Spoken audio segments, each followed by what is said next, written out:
The Cincinnati Bengals are set to potentially make another run at an opportunity to chase a Super Bowl championship. Joe Burrow is getting healthier by the day. There were some losses in free agency, but the Bengals did do a solid job in recouping some losses by bringing in a different group of guys for this upcoming season. So today, Bengals fans, we're going to talk a little bit of free agency and then look at what I expect and or would like to see from the Bengals in this year's upcoming draft. So I invite y'all to sit down and let's dive right in.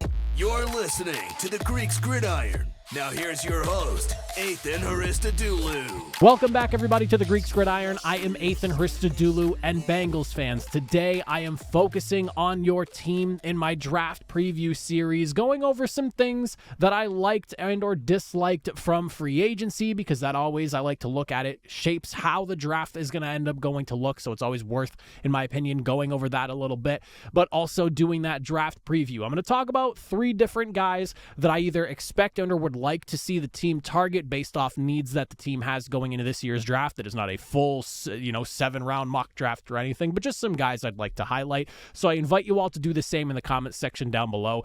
How do you feel about free agency for Cincinnati? What do you expect to see from them coming into this year's draft? Let me know in those comments. But we'll dive first into the free agency review, just kind of go over the losses, the re-signings, the signings here. And the headliners as far as losses go: defensive tackle DJ Reader, cornerback Chidobe Awuzie, right tackle Jonah Williams, all let go as free agents. Running back Joe Mixon was traded to Houston, and then wide receiver Tyler Boyd, he's still a free agent. So I would always say that with that kind of situation, maybe the potential for him to return is always still there. You never know. There's been a lot of Pittsburgh Steelers rumors and Tyler Boyd, but that is, a door that is still somewhat open, I guess you could say. As far as re-signings go, linebacker Akeem Davis-Gaither has been brought back. Wide receiver Trenton Williams and also tight end Tanner Hudson were the 3 notable re-signings there. And then for signings, we're looking at running back Zach Moss. Huge addition, I would say, for an offense that lost running back Joe Mixon via trade. He was excellent during Jonathan Taylor's absence in Indianapolis, so I think this was a huge pickup to mitigate that trade away. Defensive tackle Sheldon Rankins, a guy who I look at as just someone who's always available and always more than willing to do his part in defenses, and he's very consistent, very reliable guy to have in the middle of the defensive line. Safety Geno Stone, big pickup, had a massive year for the Baltimore Ravens last season with all his interceptions. Right tackle Trent Brown. This is one that I'm not really sure about because he has had a very up and down career. He was really good at the beginning of things with the New England Patriots, kind of did a little slip and slide with the Raiders, came back to the Patriots. Things were not necessarily great. There's a lot of conversation around his unhappiness and willing to play at the level he should be able to play at that we've seen from him. So I'm a little bit curious to see what happens there with Trent Brown. And then, of course, the return of Cincinnati favorite safety Von Bell. Very exciting signing there for the team. But overall, I think this is a really good job as far as free agency goes in terms of trying to mitigate the losses that you went with. You ultimately lost guys that you probably would have had to pay more than you wanted to for, and you brought in viable replacements, in my opinion. Zach Moss, I think, should be huge for this offense. He has proved that he deserves himself a starting running back role in the NFL, in my opinion there. Geno Stone, bit of a wild card because he had a massive breakout year, so the big question really is just, can he do it again? Von Bell coming back in that defense, I think, is huge for them. He is a tone setter and a guy that people in the locker room will look towards, and I think that's great to have, especially when you lose a guy like DJ Reader, who was a massive piece for the locker room specifically.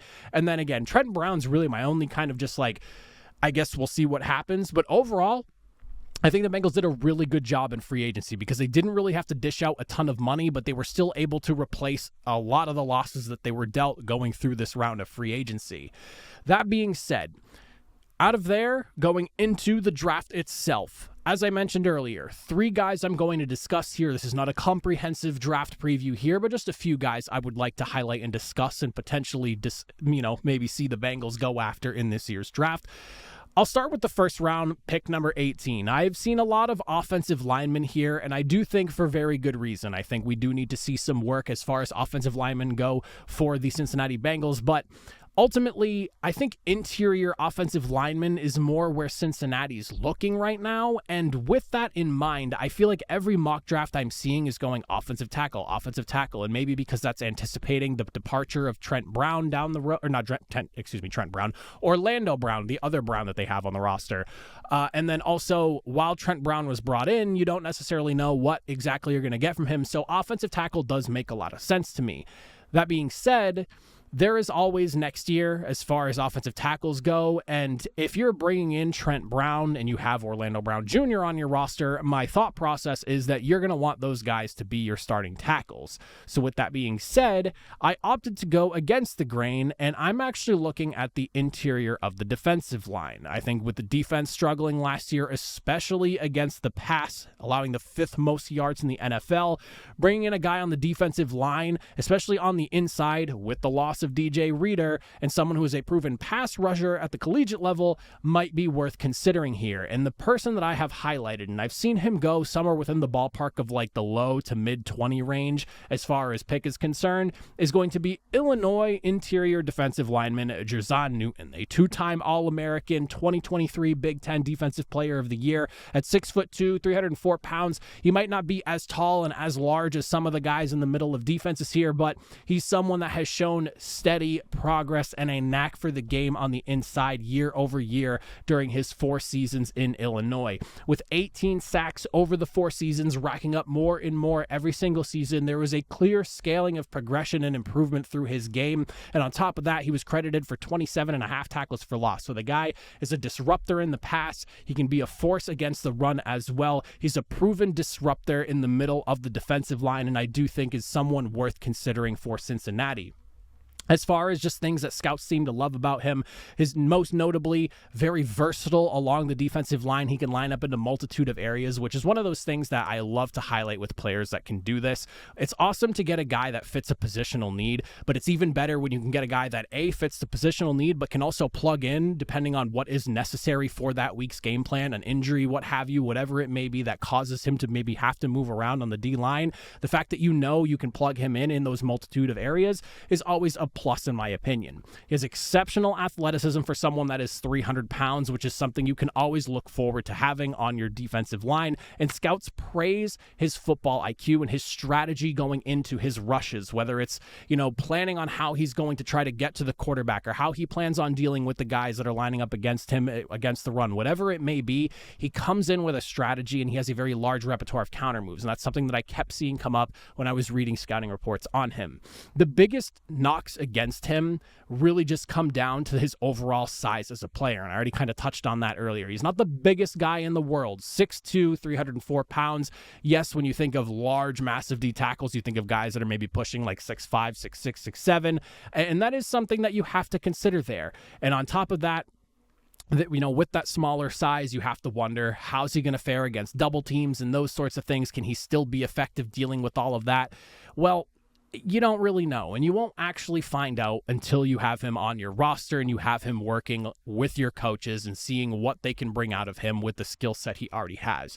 But that being said, he's projected as one of this year's best defensive linemen on the inside, and on top of that, his ability as a pass rusher is going to help pay dividends for a D-line that could use the upgrade, especially with the loss of DJ Reader. Yes, you have BJ Hill and you have Rankins that they just brought in here, and those are obviously two guys that you can count on, but are they the legit number one guy to lead the interior of your defense going forward? I don't necessarily know. So I do think this is a logical selection there. Might not be the most popular, but it is one that I have a lot of intrigue about. And I feel like the more I kind of boiled on, am I just going to go offensive line or do I maybe go something against the grain like this? I kind of sold myself more and more on the defensive position here. So I do think he is worth going after. You could argue, hey, maybe that's a little too high for him considering where you might be able to get him if it was, say, around like pick 23, 24, 25. I wouldn't be opposed to Cincinnati even trading back with someone if they want to jump up to 16 to get one of those offensive tackles that everyone seems to really like in the mid round of number 1. So I could see something along those lines as well. Garner some more picks. You already have a pretty large amount of picks to work with. So if you want to grab even more and still think you can get this guy, I see a lot of people projecting Newton to be somewhere along the lines of like 24, 25, 26 to 28, something along those lines there. So if you want to trade back a little bit, accumulate some more picks, and then still take this guy, I think it would kind of shock some people, but also add improvement to an area of need for your defense. Beyond that, moving into day number 2, this next selection here that I'm talking about might not be the most obvious, and it's probably not even the most important going into day number 2, but when I was kind of going through team needs and players that I liked, and as far as fits would go, this one it kind of surprised me because it wasn't necessarily what I had in mind initially, but the more I looked at it and the more I kind of broke things down, the more I was like, okay, this actually makes a lot of sense to me. And with the departure of Tyler Boyd and uncertainty around T. Higgins long term, this kind of feels like a logical selection. I do think in day 2, you see Cincinnati go after a wide receiver. I would be more shocked than anything if not, just because of the situation that I just mentioned there. And with 3 picks in day 2, and then you have 6 picks in day 3 beyond that, you have the ammo to move around and kind of get whatever guy you want in day 2 realistically. And the player I'm discussing doesn't necessarily necessitate that unless there's a possibility you think he might go earlier in the 3rd round than anything else. But someone that I really like for Cincinnati, and I think that Joe Burrow could really take advantage of his skill set with, having him play inside the slot, is going to be Virginia wide receiver Malik Washington at 5'8", 191 pounds. Scouts have him pegged as a guy suited for the slot, which makes a lot of sense with Tyler Boyd obviously departing. And there is a piece of me that kind of feels like we might be seeing T. Higgins in Cincinnati next season, at the very least until the trade deadline. Yes, maybe they end up moving on from him there, but I kind of feel like there's a possibility we see T. Higgins suiting up in Cincy at least until then. So if he's around, you have your 2 outside wide receivers settled, you need a guy on the inside. Well, here comes Malik Washington. He's praised, and this is one of the big reasons why I want to see him in Cincy. Praised for his football IQ and his ability to understand complex offensive systems, and on top of that, he's got great vision on the field. He's able to identify the weak points inside of the zone coverages that they're facing and get himself open. And again, he can line up wherever you need him to, but a lot of people like him in the slot, but he does have that ability to play, whether it's the Z, the X, or the Y, wherever you need him to go, he has lined up around the field. He can handle that if need be to create mismatches, and scouts seem to agree he does have that big play, gotta have it clutch factor in him, which is a really nice thing to have noted about you. If that's coming up in scouting reports, you're doing something right, and you're clearly a guy that offenses can count on when it needs to be. The most consistent knocks on him really just has to do with his size. He's 5'8", small guy, but he's 191 pounds. 5'8" and 191 pounds, that's a pretty well-built dude for being only 5'8". And I think that with that being said, you're not necessarily worried about durability. It's just a matter of how does he fare against some of the bigger physical corners. And that's something that scouts, again, are also mentioning here. Potential to struggle against the larger, more physical corners. How is he going to do against press coverage? Those are, of course, things you need to worry about.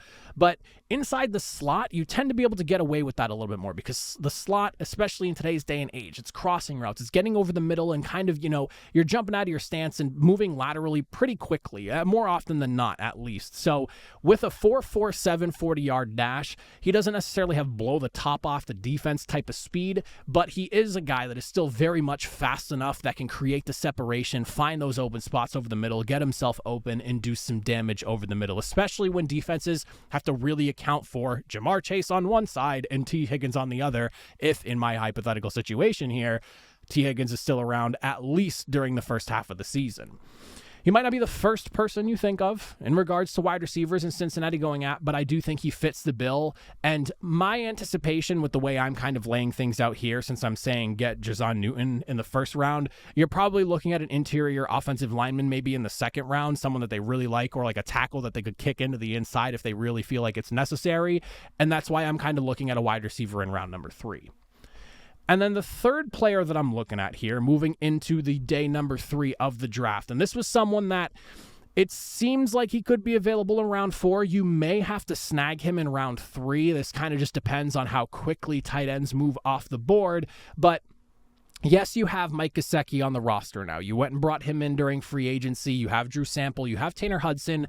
But none of those guys present the idea of long-term answer at the tight end position, in my opinion. I would say that with Drew Sample and Tanner Hudson on the roster, you don't go and get Mike Gesicki if you think either one of those two guys is going to be the long-term answer. And then Tanner Hudson was signed even later on after that. So with Irv Smith not working out last year, and you just have a bunch of guys that are, good quality tight ends, you need that guy that can present the success that you got with CJ Uzomah when he was still in Cincinnati. And I think that Joe Burrow's offense would run a lot smoother having a big-bodied guy like that over the middle to catch passes from. CJ Uzomah was not like some athletic freak, but he was a big-bodied target over the middle that was reliable and he could count on. And for me, in the 4th round, if he's available, or hell, even in the 3rd round, if you have to go a little bit sooner, but I've seen him somewhere along the lines of like a 4th round selection here, and this is where some of those later picks might have to get shuffled around and you may have to move up to grab him, is going to be Penn State tight end Theo Johnson. At 6'6", 259 pounds, he has awesome size, but he has relatively good speed and athleticism to go along with it. A 4.57 40-yard dash, a 39.5-inch vertical, 125 on the broad jump. This is a big man that can move, and he's very athletic. And you're making this selection in the 4th round based more so on his potential upside than anything else. You're not grabbing him because of the numbers or anything like that in college. 77 total receptions, 938 yards, 12 touchdowns. That's through 4 years in his collegiate career. You're taking this guy because the size, athleticism combination, plus the fact that he's a pretty solid run blocker as well and a guy with pretty reliable hands, you could maybe make some magic happen with Joe Burrow. That's kind of what I'm looking at here right now. He's praised for his ability to also find soft spots in zone coverage. He has enough speed, and honestly, I would say more speed than you'd really want for a guy that's 6'6", 260. That's a massive man moving pretty quickly, and on top of that, as I mentioned, run blocking ability.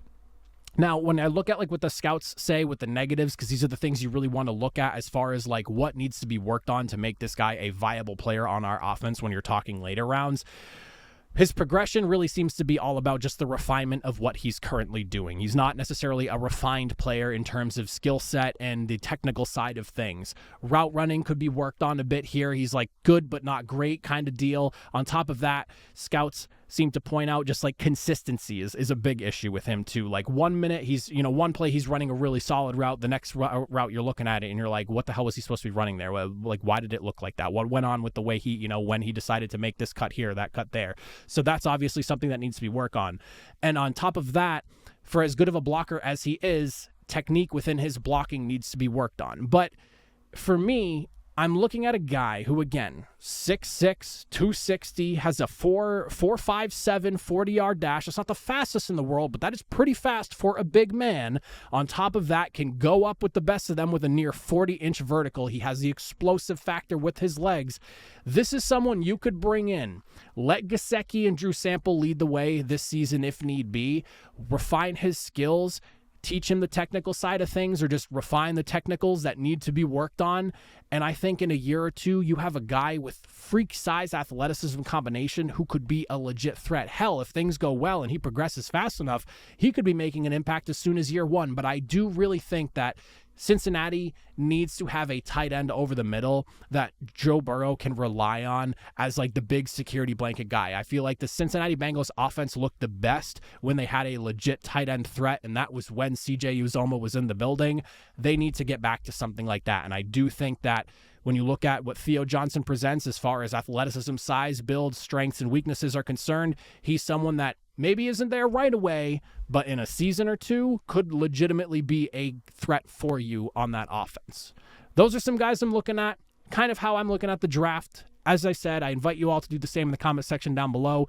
Let me hear, Bengals fans, how are you feeling? What do you want to see? What do you expect to see? Draft trades and things like that. The Bengals have so many picks to work with, so they have so many options to go with. But let me know. I would love to hear from you all in the comment section. That's it for me. As always, if you made it to the end, I greatly appreciate it. I'll see you all next time. Have a good one.